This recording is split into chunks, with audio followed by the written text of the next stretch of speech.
നമസ്കാരം. കേരളത്തിലെ ഏറ്റവും വലിയ ജനകീയ വാർത്താ മണിക്കൂറിലേക്ക് എല്ലാ പ്രിയപ്പെട്ട പ്രേക്ഷകർക്കും സ്വാഗതം. നമ്മൾ ആരംഭിക്കുകയാണ്. പൊതുജനം കഴുതയല്ല സർ.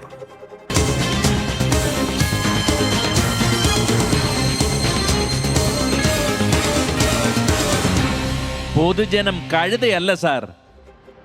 പ്രിയപ്പെട്ട പ്രേക്ഷകരെ, അപ്പോൾ നിങ്ങൾക്ക് ഈ പരിപാടിയുടെ ഭാഗമാകാം. ഏതെങ്കിലും ജനകീയ വിഷയങ്ങൾ ഞങ്ങളുടെ ശ്രദ്ധയിൽ കൊണ്ടുവരേണ്ടതുണ്ടെങ്കിൽ അതിന് അവസരമുണ്ട്. നേരിട്ട് ഫോണിൽ വിളിച്ച് ആ വിഷയങ്ങൾ അറിയിക്കാം. 0484-230-510 ഈ നമ്പറിൽ ഫോണിൽ നേരിട്ട് വിളിച്ച് ജനകീയ വിഷയങ്ങൾ ശ്രദ്ധയിൽ കൊണ്ടുവരാം. ഏതെങ്കിലും വാർത്തകളോ ദൃശ്യങ്ങളോ ഒക്കെ ഞങ്ങൾക്ക് അയച്ചു തരേണ്ടതുണ്ടെങ്കിൽ വാട്സാപ്പ് വഴി അതിന് അവസരമുണ്ട്. 6235968937 ഈ നമ്പർ വഴി വാട്സാപ്പിലൂടെ ദൃശ്യങ്ങളും വാർത്തകളുമൊക്കെ ഞങ്ങളിലേക്ക് എത്തിക്കുകയും ചെയ്യാം. നമ്മൾ ആദ്യം പോകുന്നത് മലപ്പുറത്തേക്കാണ്. നിപ പ്രതിരോധ പ്രവർത്തനങ്ങൾ നടക്കുന്ന മലപ്പുറത്ത് ആശങ്കയായി ഇപ്പോൾ എംപോക്സ് ഭീഷണിയും ഉണ്ടായിരിക്കുന്നു. രോഗലക്ഷണങ്ങളുമായി ഒരാളെ മഞ്ചേരി മെഡിക്കൽ കോളേജ് ആശുപത്രിയിൽ പ്രവേശിപ്പിച്ചതാണ് ആശങ്ക വർദ്ധിപ്പിക്കുന്നത്. ദുബായിൽ നിന്ന് എത്തിയ എടവണ്ണ ഒതായി സ്വദേശിക്കാണ് രോഗലക്ഷണങ്ങൾ ഉള്ളത്. കോഴിക്കോട് ലാബിലേക്ക് അയച്ച സാമ്പിളിന്റെ പരിശോധനാ ഫലം കാത്തിരിക്കുകയാണ് ഇപ്പോൾ ഏവരും. നിപ ജാഗ്രതയിലാണ് ഈ നാട്. അതിനിടയിലാണ് ലോകരാജ്യങ്ങൾക്ക് വരെ ഭീഷണിയായി തീർന്ന എംപോക്സ് മലപ്പുറത്ത് എത്തിയോ എന്നൊരു ആശങ്ക ഉണ്ടാവുന്നത്. കഴിഞ്ഞയാഴ്ച ദുബായിൽ നിന്നെത്തിയ ഒതായി സ്വദേശിയായ 38-കാരനാണ് എംപോക്സ് രോഗലക്ഷണങ്ങളുള്ളത്. ഇന്നലെ മഞ്ചേരി മെഡിക്കൽ കോളേജിലെ OPയിൽ ചികിത്സയ്ക്കെത്തിയ രോഗിക്ക് പനിയും തൊലിപ്പുറത്ത് ചിക്കൻ പോക്സിന് സമാനമായ കുമിളകളും ഉണ്ടായിരുന്നു. ഈ രോഗലക്ഷണങ്ങൾ കണ്ടതോടെയാണ് ആശുപത്രിയിൽ പ്രവേശിപ്പിച്ച് സ്രവം പരിശോധനയ്ക്ക് അയച്ചിരിക്കുന്നത്. ദുബൈയിൽ നിന്ന് നാട്ടിലെത്തിയ ഒരു യുവാവിനാണ് ഈ രോഗലക്ഷണങ്ങൾ ഉള്ളത്. അപ്പോൾ വന്നതിന് ശേഷം ഈ ഒരു സംശയം ഉണ്ടായിരുന്നത് കൊണ്ട് തന്നെ അദ്ദേഹം അതിനനുസരിച്ചിട്ടുള്ള ഒരു പ്രിക്കോഷൻ സ്വീകരിച്ചിരുന്നു. അപ്പോൾ ഇപ്പോൾ മഞ്ചേരി മെഡിക്കൽ കോളേജിലാണ് ഉള്ളത്. അദ്ദേഹത്തിന്റെ സാമ്പിൾ പരിശോധനയ്ക്ക് അയച്ചിട്ടുണ്ട്. നിപ സ്ഥിരീകരിച്ച നടുവത്ത് നിന്ന് അധികം ദൂരമില്ലാതെയാണ് എംപോക്സ് രോഗലക്ഷണമുള്ളയാളുടെ പ്രദേശവും. രാജ്യത്ത് ഡൽഹിയിൽ എംപോക്സ് സ്ഥിരീകരിച്ചതോടെ എല്ലാ സംസ്ഥാനങ്ങൾക്കും കേന്ദ്രം ജാഗ്രതാ നിർദ്ദേശം നൽകിയിട്ടുണ്ട്. മൃഗങ്ങളിൽ നിന്ന് മനുഷ്യരിലേക്കും മനുഷ്യരിൽ നിന്ന് മനുഷ്യരിലേക്കും എംപോക്സ് പടരും. അതുകൊണ്ട് തന്നെ വൈറസ് സ്ഥിരീകരിച്ച 100-ലധികം രാജ്യങ്ങൾ പ്രതിരോധ പ്രവർത്തനങ്ങൾ തുടരുകയാണ്. ഫലം നെഗറ്റീവ് ആകുമെന്ന് പ്രതീക്ഷിക്കാം. ഒത്തൊരുമിച്ച് നിന്ന് ഏതൊരു വൈറസിനെയും നമുക്ക് കീഴടക്കാം. മുൻകാല അനുഭവങ്ങൾ അങ്ങനെയാണ്. വിപിൻ സി വിജയൻ, 24 മലപ്പുറം. അപ്പോൾ ആ പരിശോധനാ ഫലത്തിന് വേണ്ടിയുള്ള കാത്തിരിപ്പിലാണ്. അതെന്താകും എന്നുള്ളത് അറിയേണ്ടതുണ്ട്. ഏതായാലും എന്താണ് എംപോക്സ് എന്ന് പരിശോധിക്കാം. എന്തെല്ലാമാണ് ഇതിന്റെ ലക്ഷണങ്ങൾ, ഇതിന്റെ ചികിത്സ എങ്ങനെയാണ്? 24 എക്സ്പ്ലെയിനർ. 1958 ഡെൻമാർക്കിൽ പരീക്ഷണങ്ങൾക്കായുള്ള കുരങ്ങുകളിലാണ് മങ്കി പോക്സ് ആദ്യമായി കണ്ടെത്തിയത്. 1970 ആഫ്രിക്കൻ രാജ്യമായ കോങ്കോയിൽ 9 മാസം പ്രായമുള്ള ഒരു കുട്ടിയിലാണ് ആദ്യമായി രോഗം മനുഷ്യരിൽ റിപ്പോർട്ട് ചെയ്യപ്പെടുന്നത്.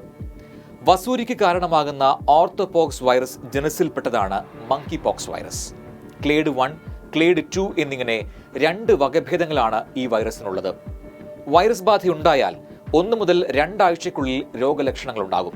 കടുത്ത പനി, പേശീവേദന, ലിംഫ് നോഡുകളിലെ വീക്കം, തലവേദന, ത്വക്കിൽ പഴുപ്പും ചൊറിച്ചിലും വേദനയുമുള്ള കുമിളകൾ, തടിപ്പുകൾ എന്നിവയാണ് ലക്ഷണങ്ങൾ. അണുബാധിതരായവരുമായോ രോഗം ബാധിച്ച മൃഗങ്ങളുമായോ ഉള്ള ശാരീരിക സമ്പർക്കത്തിലൂടെ ഈ രോഗം പകരാം. കുരങ്ങ് മാത്രമല്ല, എലി, അണ്ണാൻ തുടങ്ങിയ മൃഗങ്ങളിൽ നിന്നും മനുഷ്യരിലേക്ക് പകരും. വൈറൽ രോഗമായതിനാൽ എംപോക്സിന് പ്രത്യേക ചികിത്സയില്ല എന്നോർക്കുക. രോഗലക്ഷണങ്ങൾ ലഘൂകരിക്കുക, രോഗം മൂലമുള്ള സങ്കീർണതകൾ കൈകാര്യം ചെയ്യുക എന്നതിലൂടെ വലിയ പ്രശ്നങ്ങൾ ഒഴിവാക്കാം. എംപോക്സ് ലക്ഷണങ്ങൾ ഉള്ളയാളെ മറ്റുള്ളവരിൽ നിന്നും ഒറ്റപ്പെടുത്തുകയും നിരീക്ഷണത്തിൽ വയ്ക്കുകയും വേണം. എംപോക്സ് ബാധിതനാണെങ്കിൽ വ്രണങ്ങളും തടിപ്പുകളും പൂർണ്ണമായും ഇല്ലാതാകും വരെ മറ്റുള്ളവരിൽ നിന്നും അകൽച്ച പാലിക്കണം. രോഗം ഭേദമാകാൻ 2 മുതൽ 4 ആഴ്ച വരെ സമയമെടുത്തേക്കും. എംപോക്സിനെതിരെ ലോകാരോഗ്യ സംഘടന നിർദ്ദേശിച്ചിട്ടുള്ള വാക്സിനുകളുണ്ട്. MVABN, LC16, ACAM2000 എന്നീ 3 വാക്സിനുകളാണ് എംപോക്സിനെതിരെ WHO ശുപാർശ ചെയ്യുന്നത്. എംപോക്സ് ഉള്ള ആളുമായി സമ്പർക്കം പുലർത്തിയാൽ 4 ദിവസത്തിനുള്ളിൽ വാക്സിൻ നൽകണം.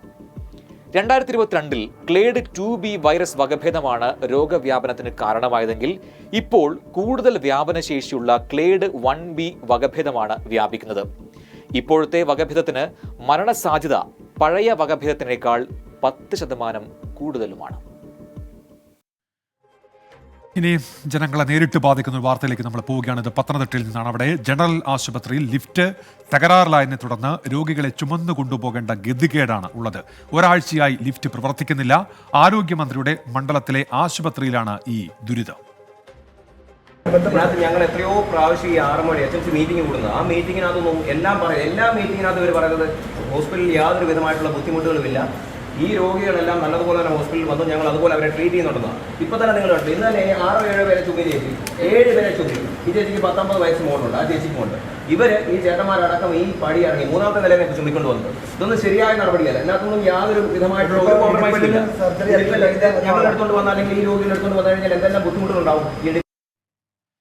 എ വി ജയശങ്കറുണ്ട് ഇപ്പോൾ ഈ വാർത്തയുടെ വിശദാംശങ്ങളുമായി. ജയശങ്കർ, എത്ര നാളായി ഈ ദുരിതം അവിടെ? ജയശങ്കർ, ഉന്മേഷ, കഴിഞ്ഞ ഒരാഴ്ചയായി പത്തനംതിട്ട താലൂക്ക് ആശുപത്രിയിൽ ലിഫ്റ്റ് പ്രവർത്തനരഹിതമായിട്ട് ഈ സർജറി അടക്കം നടത്തുന്ന രോഗികളെ ചുമന്നുകൊണ്ടാണ് ജീവനക്കാർ താഴത്തെ നിലകളിൽ എത്തിക്കുന്നത്. 3 നിലകളാണ് ഈ ആശുപത്രിക്കുള്ളത്. അതുകൊണ്ട് തന്നെ മുകളിലെ നിലയിൽ നിന്നും മറ്റും താഴേക്ക് എത്തിക്കുമ്പോൾ ജീവനക്കാർക്ക് അത് വലിയ ബുദ്ധിമുട്ടുണ്ടാക്കുന്നുണ്ട്. ഈ ക്യാമറയുടെ മുന്നിൽ അവർ അവരുടെ പ്രശ്നങ്ങൾ പറയുന്നില്ലെങ്കിൽ പോലും അവർ ഈ വിഷയവുമായി ബന്ധപ്പെട്ട് നമ്മൾ സംസാരിക്കുമ്പോൾ തങ്ങൾക്കത് വലിയ ബുദ്ധിമുട്ടുണ്ടാകുന്നു എന്ന് തന്നെയാണ് വ്യക്തമാക്കുന്നത്. ഈ ജനറൽ ആശുപത്രിക്ക്, പത്തനംതിട്ട ജനറൽ ആശുപത്രിക്ക് മറ്റൊരു പ്രത്യേകതയുണ്ട്. ഇത് നഗരഹൃദയത്തിലുള്ള ഒരുപാട് രോഗികൾ ആശ്രയിക്കുന്ന ഒരു ആശുപത്രിയാണ്. ആരോഗ്യമന്ത്രിയുടെ സ്വന്തം മണ്ഡലത്തിലുള്ള ഒരു ആശുപത്രിയാണ്.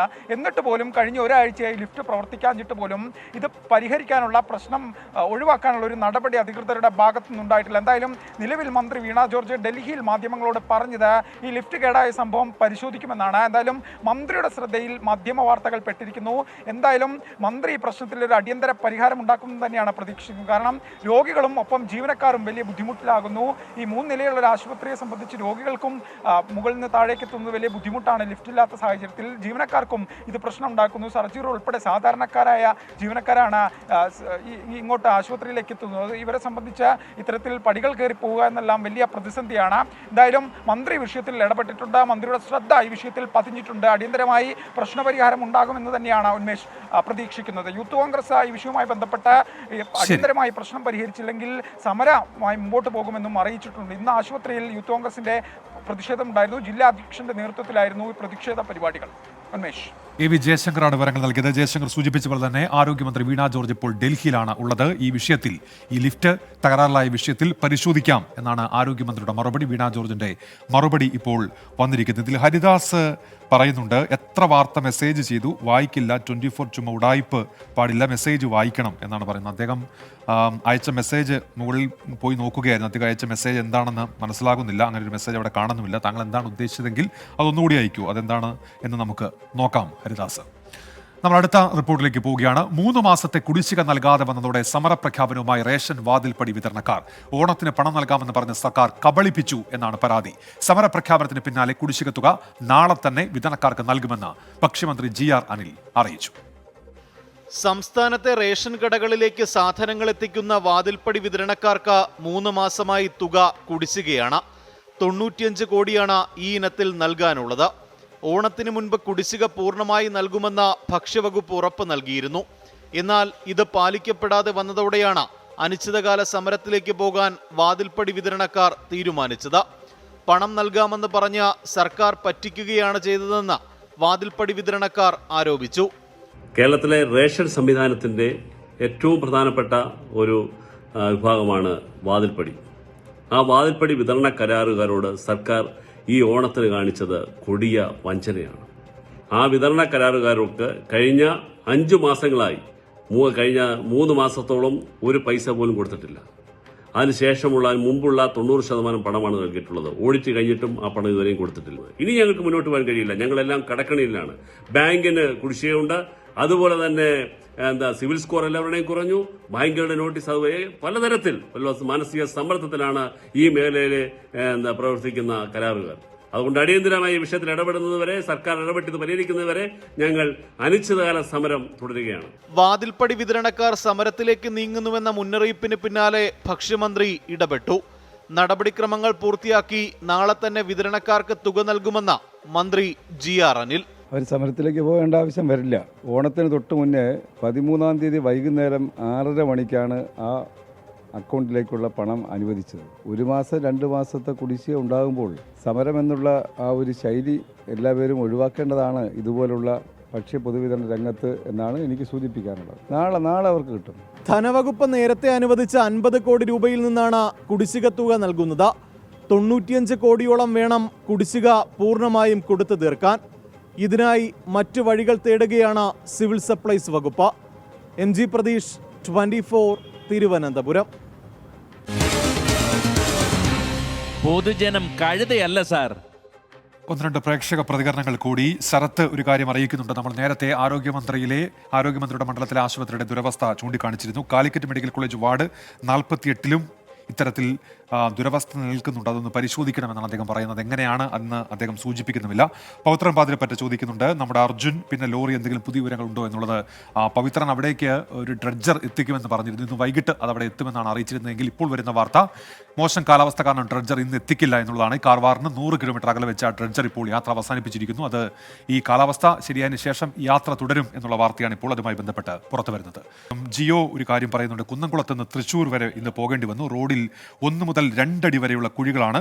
ചന്ദ്രപ്രതലത്തിൽ ഇത്രയും കുഴികൾ ഉണ്ടാകുമോ എന്ന് സംശയമാണെന്ന് പറയുന്ന റോഡിന്റെ ദുരവസ്ഥ അദ്ദേഹം ചൂണ്ടിക്കാണിക്കുകയാണ്. ഷാഫി കൊമേരി ചോദിക്കുന്നുണ്ട്, ഇന്ന് എൻകൗണ്ടർ പ്രൈം ഏതാണ് വിഷയമെന്ന്. പൾസർ സുനിക്ക് ജാമ്യം ലഭിച്ചതുമായി ബന്ധപ്പെട്ട വിഷയമാണെന്ന് എൻകൗണ്ടർ പ്രൈം ചർച്ച ചെയ്യുന്നത്. നമ്മൾ നേരത്തെ ഇടവേളയ്ക്ക് പോകുന്നതിന് മുൻപ് സൂചിപ്പിച്ച വാർത്തയുടെ വിശദാംശങ്ങളിലേക്കാണ് ഇനി. ശിരൂർ ദൗത്യം പുനരാരംഭിക്കുന്നതിനായി ഡ്രഡ്ജർ ഇന്ന് കാർവാറിൽ എത്തിക്കില്ല. കാലാവസ്ഥ മോശമായതോടെ ഡ്രഡ്ജർ കരക്കടിപ്പിച്ചു. നാളെ രാവിലെ കാർവാറിലേക്ക് പുറപ്പെടും. വിവരങ്ങളുമായി അരുൺ പൂപ്പറമ്പ ഇപ്പോൾ ചേരുന്നുണ്ട്. അരുൺ, എന്താണ് ഇപ്പോൾ തിരിച്ചടിയായിരിക്കുന്നത്? അരുൺ, ഉന്മേഷ്, ഇന്ന് രാവിലെയാണ് ഈ ഡ്രഡ്ജർ ഗോവ തുറമുഖത്ത് നിന്ന് കാർവാറിലേക്ക് പുറപ്പെട്ടത്. ഇന്ന് രാത്രിയോടെ, വൈകിട്ട് അല്ലെങ്കിൽ രാത്രിയോടെ തന്നെ ഈ ഡ്രഡ്ജർ കാർവാർ തുറമുഖത്ത് എത്തിച്ചേരും എന്നതാണ് നേരത്തെ അറിയിച്ചിരുന്നത്. ഇതിന്റെ യാത്രാ മധ്യേ ഈ കടലിലെ കാറ്റിന്റെ വേഗത കൂടി, അതായത് പ്രതികൂലമായിട്ടുള്ള കാലാവസ്ഥ ഉണ്ടായി എന്നതാണ് നമുക്ക് ഇപ്പോൾ ലഭിക്കുന്ന വിവരം. ഇതേ തുടർന്നാണ് ഇതിന്റെ യാത്ര ഇപ്പോൾ നിർത്തിയിട്ടുള്ളത്. ഇത് കരയ്ക്ക് കടുപ്പിച്ചു എന്ന വിവരമാണ് ലഭിക്കുന്നത്. ഇനിയിപ്പോൾ അത് ഒരിക്കൽ കൂടി കാലാവസ്ഥയുടെ ഗതി പരിശോധിച്ചതിന് ശേഷം മാത്രമേ അത് പുറപ്പെടുകയുള്ളൂ. നാളെ രാവിലെ ആയിരിക്കും കാർവാറിൽ എത്തിക്കുക എന്ന വിവരമാണ് നമുക്ക് ഈ ഘട്ടത്തിൽ ലഭിക്കുന്നത്. ഇന്ന് കാർവാറിൽ എത്താനുള്ള സാധ്യതയില്ല എന്ന് തന്നെയാണ് നമുക്ക് മനസ്സിലാക്കാൻ സാധിക്കും. നേരത്തെ ഒരു 7 മണിയോടെയോ അല്ലെങ്കിൽ 8 മണിക്കിടയിൽ തന്നെ കാർവാറിൽ എത്തിച്ചേരും എന്നതായിരുന്നു, അങ്ങനെയായിരുന്നു പ്ലാൻ ചെയ്തിരുന്നത്. അതിന്റെ യാത്രാ സമയം അങ്ങനെയായിരുന്നു ക്രമീകരിച്ചിരുന്നത്. പക്ഷേ ആ നിലയിൽ ഈ പ്രതികൂലമായിട്ടുള്ള കാലാവസ്ഥയെ തുടർന്ന് ആ നിലയിൽ എത്താൻ സാധിച്ചിട്ടില്ല എന്നതാണ് ഈ ഘട്ടത്തിൽ നമുക്ക് ലഭിക്കുന്ന വിവരം. ശരി അരുൺ പൂപ്പറമ്പയാണ് വിവരങ്ങൾ നൽകിയത്. ഇനി നമ്മൾ പോകുന്നത് കുറ്റകൃത്യങ്ങളുടെ വാർത്താ ലോകത്തേക്കാണ്. Case diary.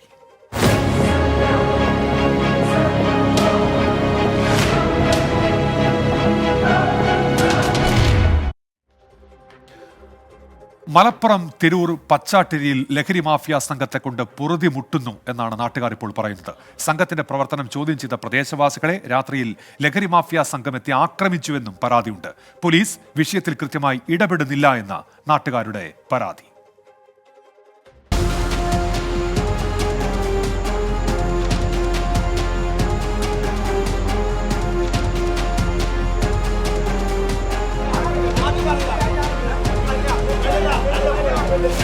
ലഹരി മാഫിയ സംഘങ്ങളെ കൊണ്ട് പൊറുതി മുട്ടിയിരിക്കുകയാണ് തിരൂർ പച്ചാട്ടിരി നിവാസികൾ. പലതവണ പോലീസിൽ പരാതി നൽകിയിട്ടും നടപടി സ്വീകരിക്കുന്നില്ല എന്നുള്ളതാണ് ഇവരുടെ ആക്ഷേപം. വെട്ടം പഞ്ചായത്തിലെ പച്ചാട്ടിരി കോട്ടക്കാട് ഭാഗത്താണ് ലഹരി മാഫിയ സംഘം നാട്ടുകാർക്ക് ഭീഷണിയാകുന്നതായി പരാതിയുള്ളത്. ഇത് ചോദ്യം ചെയ്ത പ്രദേശവാസികളെ ലഹരി മാഫിയ സംഘം ആക്രമിച്ചതായാണ് പരാതി.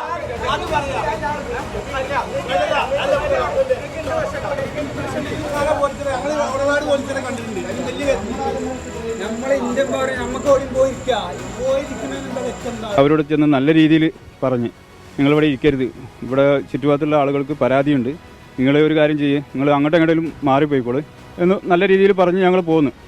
ഇല്ല, ഒരാഴ്ച കഴിഞ്ഞിട്ട് രാത്രി ഇതേപോലെ ലഹരി അടിച്ച് മദ്യലഹരിയിൽ എല്ലാവരും കൂടി പിന്നെ മയക്കുമരുന്നും കഞ്ചാവും അടിച്ച് വന്നിട്ട് ബെല്ല് വിളിക്കലും ഇന്നെ ഫോൺ ചെയ്തിട്ട് ഇന്നെ ഭീഷണിപ്പെടുത്തി, ഇന്നെ കൊല്ലുമെന്ന് ഭീഷണിപ്പെടുത്തിയിട്ടുണ്ട്. പരാതി നൽകിയിട്ടും പോലീസ് നടപടിയെടുക്കുന്നില്ലെന്നാണ് ആക്ഷേപം. രാത്രി വന്നിട്ട് മദ്യലഹരിയിലും പഞ്ചാബിൻ്റെ ലഹരിയിലും വന്നിട്ട് ഇവിടുത്തെ ചെറുപ്പക്കാരെ എല്ലാവരെയും അത് ആക്രമിക്കുക ചെയ്തത്. ഈ ആക്രമണത്തിൽ ഒരുപാട് ആൾക്കാർക്ക് പരിക്ക് പറ്റിയിട്ടുണ്ട്. അപ്പോൾ അവർ ഹോസ്പിറ്റലിൽ അഡ്മിറ്റ് ആയിരുന്നു. പക്ഷേ ഞങ്ങൾ പല പ്രാവശ്യം പരാതി കൊടുത്തിട്ടും ഇപ്പോഴും അതിനെതിരെ ഒരു നടപടി പോലീസിന്റെ ഡിപ്പാർട്ട്മെന്റിൽ എടുത്തിട്ടില്ല. വിഷയത്തിൽ പോലീസ് ഇനിയും നടപടി സ്വീകരിച്ചില്ലെങ്കിൽ കക്ഷി രാഷ്ട്രീയ ഭേദമന്യേ ആക്ഷൻ കമ്മിറ്റി രൂപീകരിച്ച് ലഹരി മാഫിയ സംഘത്തിനെതിരെ രംഗത്ത് വരുമെന്ന് നാട്ടുകാർ പറഞ്ഞു. ലഹരി മാഫിയക്കെതിരെ നാട്ടുകാർ കക്ഷി രാഷ്ട്രീയ ഭേദമന്യേ രംഗത്തുണ്ട്. ഇനിയും ബന്ധപ്പെട്ടവർ നടപടി സ്വീകരിക്കാൻ തയ്യാറായില്ലെങ്കിൽ കായികപരമായി നേരിടുമെന്നുള്ളതാണ് സ്ത്രീകളടക്കമുള്ളവർ പറയുന്നത്. സമീർ ബിൻ കരീം, 24, തിരൂർ. പൊതുജനം കഴുതയല്ല സാർ. അപ്പോൾ ഇതാ മേഖലയിലെ ജനങ്ങളെ ആകെ ബാധിക്കുന്ന ഒരു വിഷയമാണ്. അവരുടെ പ്രതികരണങ്ങളിലേക്കാണ് ഇനി. നമ്മൾ DYSPനൊക്കെ വിളിച്ച് പറഞ്ഞിരുന്നു, ഒരു പ്രതികളെയും പിടിച്ചിട്ടില്ല. ഈ മയക്കുമരുന്ന് ഇങ്ങനെ മുന്നോട്ട് പോവുകയാണെങ്കിൽ ഇനി വളർന്നു വരുന്ന കുട്ടികൾക്ക് വളരെ ബുദ്ധിമുട്ടാണ്. ഇത് ഇവരെ കണ്ടിട്ടാണ് അവർ പഠിക്കുന്നത്, അല്ലെങ്കിൽ അവർ അതിലേക്ക് വലിച്ചയക്കും. അതില്ലാതിരിക്കണം. നാട്ടിൽ നല്ല അന്തരീക്ഷം ഉണ്ടാക്കണം. കഞ്ചാവും അതുപോലെ തന്നെ ഈ മദ്യവും പിന്നെ വാങ്ങാൻ കാശില്ലാത്ത സമയത്ത് ആളുകളെ ആക്രമിച്ച് എങ്ങനെ അവർക്ക് സമ്പാദിക്കുക എന്നുള്ള രീതിയിലുള്ള പ്രവർത്തനമാണ് ഇപ്പോൾ നടന്നുകൊണ്ടിരിക്കുന്നത്. ഏതായാലും ഇത്തരം പരിപാടികൾക്ക് ഞങ്ങൾ ഇവിടെയുള്ള ജനങ്ങളെ കൂട്ടി ഇത് അവസാനിപ്പിക്കുന്നതിന് വേണ്ടിയുള്ള നടപടി സ്വീകരിക്കും. ഇങ്ങനെ പ്രശ്നങ്ങളൊക്കെ ഉണ്ടാവുന്ന സമയത്ത് നമുക്ക് പരാതി വരുന്ന സമയത്ത് നമ്മൾ പോലീസ് സ്റ്റേഷനിൽ വിളിച്ച് കാര്യങ്ങൾ പറയും. പോലീസ് അന്വേഷിക്കണുണ്ടോ ഇല്ലേ എന്നൊന്നും നമുക്കറിയില്ല. ചില ആളുകളുടെ പേരടക്കം നമ്മൾ എന്ത് ചെയ്തിട്ടുണ്ട്, പേരും വീട്ടുപേരടക്കം പോലീസ് സ്റ്റേഷനിൽ കൊടുത്തിട്ട് പോലും അവർ പിന്നെയും സ്വൈരവിഹാരം നടത്തുന്ന ഒരു അവസ്ഥയാണ് കാണുന്നത്. ഇത് ഒരുപാട് പ്രാവശ്യം നമ്മൾ പോലീസിലൊക്കെ ഇൻഫോം ചെയ്തതാണ്. അതിന് യാതൊരു നടപടിയില്ല. ഇത് ഇനി തടയാൻ ജനങ്ങളെല്ലാവരും ഒറ്റക്കെട്ടായി നിൽക്കുന്നുണ്ട്. ഇനിയിപ്പോൾ ഞാൻ ആലോചിച്ച് വരുന്നത്, സ്ത്രീകളിറങ്ങി ഇവരെ അടിച്ചോടിക്കുന്ന ഒരു അവസ്ഥയിലേക്ക് ഓണം കഴിഞ്ഞാൽ എന്തായാലും വലിയൊരു ജാഗ്രതാ സമിതി കൂടി അതിനുള്ള നടപടി സ്വീകരിക്കും. മയക്കുമരുന്ന് മാഫിയയെ പ്രതിരോധിക്കുന്ന ഇവിടുത്തെ യുവാക്കൾക്കെതിരെ വളരെ മോശമായ രീതിയിൽ അവർ ആക്രമിക്കുകയും നിരന്തരം ഭീഷണി മുഴക്കിക്കൊണ്ടിരിക്കുകയും ചെയ്തിട്ട് പോലും പോലീസ് അധികാരികൾ ഇതിൽ കൃത്യമായി ഇടപെടുന്നില്ല. അതുകൊണ്ട് തന്നെ ഇവിടുത്തെ മുഴുവൻ രാഷ്ട്രീയ പാർട്ടികളുടെയും നേതൃത്വത്തിൽ എല്ലാവരും കൂടി ഒരുമിച്ച് നിന്നുകൊണ്ട് ഈ പ്രദേശത്ത് ഉണ്ടായിക്കൊണ്ടിരിക്കുന്ന ഇത്തരത്തിലുള്ള പ്രതികരണങ്ങൾക്കും പ്രശ്നങ്ങൾക്കുമെതിരിൽ ശക്തമായ സമരപരിപാടികളുമായിട്ട് മുന്നോട്ട് പോകും. അപ്പോൾ പോലീസിന്റെ അടിയന്തര ഇടപെടൽ വേണമെന്നാണ് നാട്ടുകാർ ഒന്നടങ്കം ആവശ്യപ്പെടുന്നത്. ആ ഇടപെടൽ വളരെ വേഗം ഉണ്ടാകുമെന്നാണ് നമ്മളും പ്രതീക്ഷിക്കുന്നത്. സർക്കാരിന്റെ കേന്ദ്രീകൃത സിനിമാ ടിക്കറ്റ് ബുക്കിംഗ് സംവിധാനം അട്ടിമറിക്കപ്പെട്ടു എന്ന ആരോപണത്തിന് പിന്നാലെ മലയാള സിനിമയിൽ വീണ്ടും വിവാദം. FEFKA general secretary B Unnikrishnan ഉൾപ്പെടെയുള്ളവർ അട്ടിമറിക്ക് പിന്നിലുണ്ട് എന്നായിരുന്നു ഉണ്ണി ശിവപാലിന്റെ വെളിപ്പെടുത്തൽ. ആരോപണം തള്ളി ബി ഉണ്ണികൃഷ്ണൻ രംഗത്തെത്തിയെങ്കിലും ഉണ്ണി ശിവപാലിനുള്ള പിന്തുണ ഏറുകയാണ്. ഏറ്റവും കുറഞ്ഞ സർവീസ് ചാർജിൽ സിനിമ ബുക്ക് ചെയ്യാൻ കഴിയുന്നതായിരുന്നു സർക്കാർ പ്രഖ്യാപിച്ച എൻ്റെ ഷോ ബുക്കിംഗ് ആപ്പ്. ടിക്കറ്റ് നിരക്കിന് പുറമെ നൽകേണ്ടിയിരുന്നത് 10 രൂപ മാത്രം. സ്വകാര്യ ബുക്കിംഗ് ആപ്പുകളുടെ കൊള്ള തടയുകയായിരുന്നു സർക്കാർ ലക്ഷ്യം. വൻകിട ടിക്കറ്റ് ബുക്കിംഗ് ആപ്പുകളിലൂടെ ടിക്കറ്റ് ബുക്ക് ചെയ്യുമ്പോൾ ഓരോ ടിക്കറ്റിനും 26 രൂപ മുതൽ 60 രൂപ വരെയാണ് നൽകേണ്ടി വരുന്നത്. ഈ സാഹചര്യത്തിലാണ് എത്ര ടിക്കറ്റ് എടുത്താലും കേവലം 10 രൂപ മാത്രം ഹാൻഡ്ലിംഗ് ചാർജ് ഈടാക്കുന്ന സർക്കാർ ആപ്പിന്റെ അവതരണം. സാംസ്കാരിക പ്രവർത്തക ക്ഷേമനിധി ബോർഡിലേക്കും ബുക്കിംഗ് ചാർജിന്റെ ഒരു വിഹിതം നൽകിയിരുന്നു. നികുതി വെട്ടിപ്പ് തടയാനും ആപ്പിൽ ക്രമീകരണമുണ്ട്. സിനിമാ മേഖലയ്ക്കും സർക്കാരിനും പ്രേക്ഷകർക്കും ഒരേപോലെ ഗുണമായി മാറേണ്ട പദ്ധതിയാണ് അട്ടിമറിക്കപ്പെട്ടത്. ടാക്സ് ഇവേഷൻ ഇല്ലാത്ത ഒരു പ്രൊജക്ട് കൊണ്ടുവന്നിട്ട് ഇതിൽ ആരാ തുരങ്കം വെച്ച് ഇതുപോലൊരു സംഘടനയുടെ മേൽപ്പത്തിരിക്കുന്ന ഒരു വ്യക്തി അദ്ദേഹത്തിന്റെ സ്ഥാപിത താല്പര്യങ്ങൾ പേര് മാത്രം പറയാം, സംഘടനയുടെ പേര് ഞാൻ പറയുന്നത് ശരിയല്ല. ശ്രീ ബി ഉണ്ണികൃഷ്ണൻ എന്ന് പറയുന്ന വ്യക്തി തന്നെയാണ് അതിന്റെ പിറകിൽ ഒന്നുണ്ടായിരുന്നത്. വെളിപ്പെടുത്തലിന് പിന്നാലെ ഉണ്ണി ശിവപാലിനെതിരെ ആഞ്ഞടിച്ച് ബി ഉണ്ണികൃഷ്ണന്റെ പ്രതികരണം. ആരോപണം വസ്തുതാവിരുദ്ധമെന്നും നിയമ നടപടി സ്വീകരിക്കുമെന്നും ബി ഉണ്ണികൃഷ്ണൻ. അദ്ദേഹം ഈ ആരോപണം ഉന്നയിക്കുകയും ഇനി കൂടുതൽ തെളിവുകളായിട്ട് വരികയാണെങ്കിൽ ഞാനതിനെ നിയമപരമായിട്ട് നേരിടും. കാരണം ഒരു സർക്കാർ സംവിധാനത്തിൽ കൊട്ടേഷൻ കൊടുത്തിട്ട് സർക്കാർ റിജക്ട് ചെയ്തൊരു സംഗതി ഞാൻ ഒറ്റയ്ക്ക് നിന്നാണ് അത് അങ്ങനെ ഒരു റിജക്ഷൻ പോസ്റ്റാക്കിയതെന്ന് പറയുമ്പോൾ എന്താണ് സർക്കാരിനെ വരെ നിയന്ത്രിക്കുന്ന ഒരാളായിട്ട് ഞാൻ മാറുകയില്ലേ? സാങ്കേതിക മികവില്ലാത്ത ആപ്പാണ് ഉണ്ണി ശിവപാൽ നിർമ്മിച്ചതെന്നും ഉണ്ണികൃഷ്ണൻ പറഞ്ഞു. അതേസമയം ടിക്കറ്റിംഗ് ആപ്പ് മികച്ചതെന്നായിരുന്നു തിയേറ്റർ ഉടമയും ഫിയോക് ഭാരവാഹിയുമായ സുരേഷ് ഷേണായുടെ പ്രതികരണം. ഗവൺമെന്റ് ഉണ്ടാക്കിയ ആ സോഫ്റ്റ്വെയർ അതിനേക്കാളും ഫാർ ബെറ്റർ ആണത്. അത് ഞാൻ കണ്ടിട്ടില്ല, പക്ഷെ അത് കൈരളിയിലും ശ്രീയിലും ആക്ച്വലി ഉപയോഗിച്ചു ഫ്ലോപ്പായ ഒരു സോഫ്റ്റ്വെയർ അത്. ഉണ്ണി ശിവപാലിന്റെ ആരോപണം ശരിവെച്ച് നിർമ്മാതാവ് സാന്ദ്ര തോമസും സംവിധായകൻ വിനയനും രംഗത്തെത്തി. അട്ടിമറി ആരോപണം അന്വേഷിക്കണമെന്നാണ് നിർമ്മാതാക്കളുടെ സംഘടനയുടെ നിലപാട്. സിനിമാ മേഖലയിലെ പവർ പൊളിറ്റിക്സ് ആണ് എല്ലാത്തിനും പിന്നിലെന്നായിരുന്നു ഉണ്ണി ശിവപാലിന്റെ ആരോപണം. സർക്കാർ തലങ്ങളിൽ പോലും ഈ പവർ പൊളിറ്റിക്സ് സ്വാധീനം ചെലുത്തുന്നുണ്ട് എന്നുള്ളതിന്റെ തെളിവ് കൂടിയാണ് പുതിയ വെളിപ്പെടുത്തലുകൾ. കൊച്ചിയിൽ നിന്ന് അശ്വിൻ പാലാഴി, 24. പൊതുജനം കഴുതയല്ല സാർ. ഇതോടെ പൊതുജനം കഴുതയല്ല സാർ എന്ന പരിപാടി പൂർത്തിയാവുകയാണ്.